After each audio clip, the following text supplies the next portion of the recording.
Hi, good morning everybody. This is just a very quick video, a health information video. And firstly, just thank you very much to Melissa O'Neill, Health Freedom Ireland, for drawing my attention to this. As you may or may not be aware, the government have set up a COVID evaluation survey. If you go to www.covidevaluationsurvey.ie, you will see this survey. Now, this survey is supposedly a survey to assess your feelings on the COVID era and the pandemic era.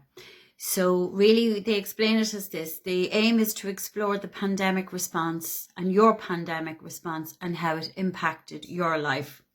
So it's a list of questions, and one might say, as I did initially, why would we engage with this nefarious government and there was no COVID? So what's the point of a survey? But anyway, I digress. The fact that they are putting on this survey means that they're obviously looking for the public's response. In other words, they're data collecting, in my understanding of it anyway. So there is a list of questions. Now, I looked down through the questions, and thanks again to Melissa for drawing my attention. Many of the questions are very closed questions. They're driven questions.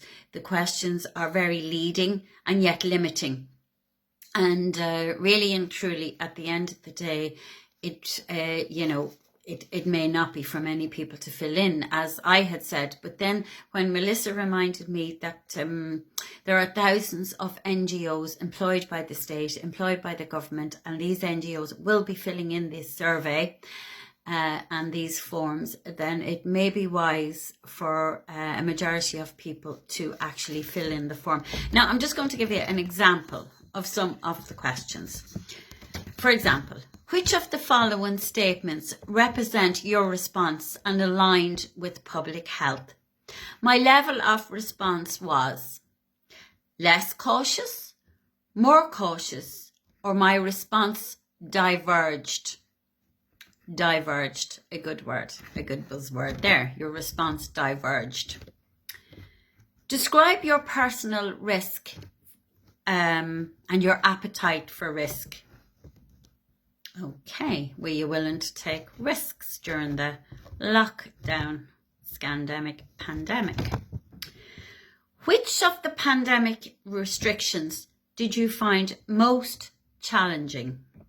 Masks, tracking and tracing, remember that good one, isolation, cocooning, remember the old cocooning, vax certs, well, we all remember the vax certs, and social distancing, remember, what was it? 6 feet apart, 3 feet apart? I can't even remember at this stage. So again, there's very little room for error on this survey. There's very little space to put in your own opinions or your own comments. So, it's quite a limited survey. Now, of course, they want people's response and they need people's response, and depending on which way you fill in this form, but there is space to put in your own opinions. I will just say that, just to be clear now, there is space to put in your own opinions.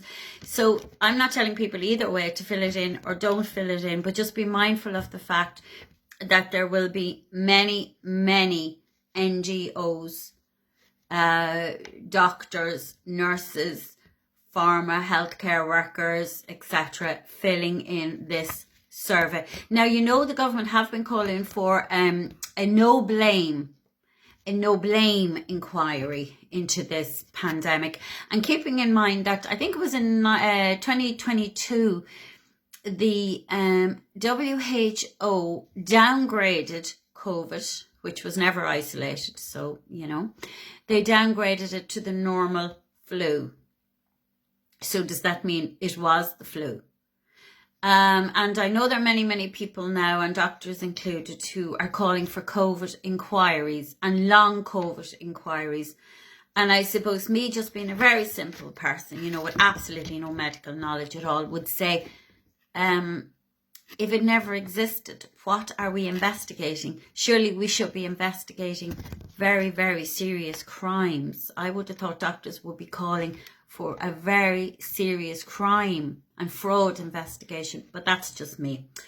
So look, guys, you know, the survey is there. It's online. It's user friendly. If I can fill it in, anybody can fill it in. And I just would ask people to consider it, share it with people who, you know, whether they believe there was a COVID or a pandemic, etc. I think it would be useful for them to fill it in. It also maybe, you know, it gives them a voice of some sort.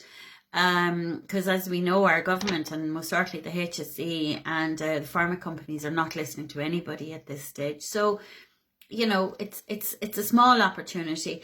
And just lastly, to point out that Professor Anne Scott, now who's the president of the NUI for Equality and Diversity, wonderful title, she was also the chairperson of the Cervical Check campaign, and she's the steering committee and of that Cervical Check committee. She's also the chairperson of the evaluation for the COVID survey.